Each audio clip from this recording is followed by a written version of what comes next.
Ya, Saiful Mujani Research and Consulting atau SMRC baru saja merilis hasil survei yang kami lakukan pada Juli 2023 dan topik yang kami rilis ini adalah tentang hubungan antara dukungan Joko Widodo dengan pemilihan presiden 2024. Yang pertama, kami kenapa mengeluarkan hasil survei ini atau kenapa hubungan antara Jokowi dan Capres ini penting karena mengingat tingkat kepuasan publik pada kinerja presiden itu sangat tinggi. Di survei terakhir yang kami lakukan itu 77,3%. Publik merasa sangat atau cukup puas dengan kinerja Presiden Jokowi. Karena itu kalau kemudian publik mempersepsi tokoh tertentu sebagai kelanjutan dari program Jokowi misalnya atau dia didukung oleh Pak Jokowi, maka asumsi kita itu kemungkinan akan memberikan dampak elektoral yang baik pada calon yang dipersepsikan demikian. Nah, bagaimana hasilnya? Kita menemukan bahwa ketika publik ditanya siapa di antara nama-nama capres yang beredar sekarang yang kemungkinan bisa melanjutkan program Jokowi, Ganjar Pranowo mendapatkan persepsi atau disebut paling banyak oleh publik sekitar 40%. Kemudian Prabowo Subianto disebut 29,7%, Anies Baswedan 15%, dan Airlangga Hartarto 0,9%. Masih ada 14,4% yang menjawab tidak tahu.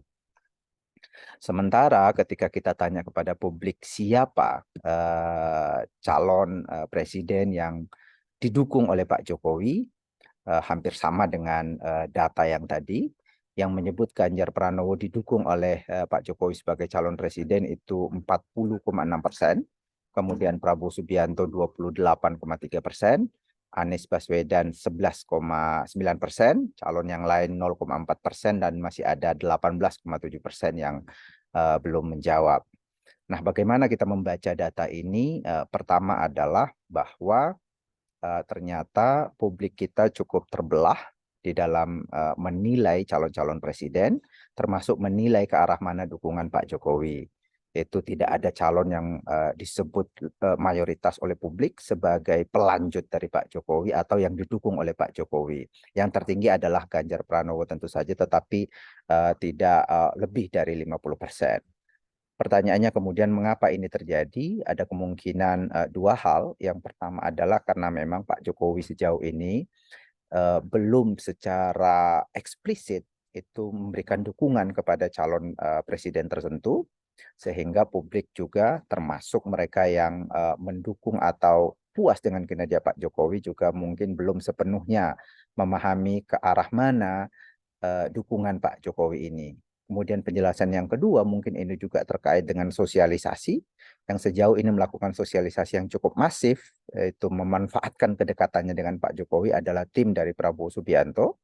Sementara Ganjar Pranowo yang seharusnya atau yang merupakan kawan atau sama-sama anggota Partai Demokrasi Indonesia Perjuangan dengan Pak Jokowi justru belum tampak terlalu masif melakukan sosialisasi, menunjukkan kedekatannya dengan Presiden Joko Widodo. Saya kira itu dua penjelasan yang kemudian menyebabkan publik tampak terbelah, walaupun lebih besar pada Ganjar Pranowo, tetapi belum dominan. Saya kira demikian penjelasannya.